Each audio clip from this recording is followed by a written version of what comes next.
Hej så alle sammen. Det er nok min første video, men her kan jeg sige alt mit stof. Ja, det er ikke særlig godt, men her har vi noget fine metal. Og ja, jeg fik nogle nøgler af min mor, så så fik jeg de her 2 hatte. Den der bowlehat, den er til alle personer. Rønt. Lag.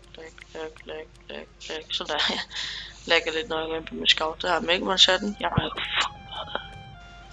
og sniperhatten, den får man, hvis man har let for det, men jeg har ikke let for det, så jeg har byttet med den. Og jeg bowlehatten, den er til scout og alle andre personer. Så lad os se.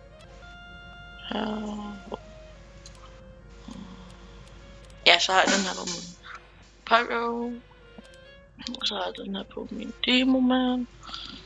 Og så har jeg selvfølgelig heavy engineer. Medic, som jeg går rigtig meget op i. Og så fik sniper. Og så min styringsperson, så før min medic kommer spire, så kommer sniper, tror jeg. Og så købte jeg også lige et sæt med fuck you bitch. Nej, jeg købte det her. Ja. Så ja. Men jeg stopper lige videoen, så ja. Meget kort video, men hej. Vi ses bare snart. Bye.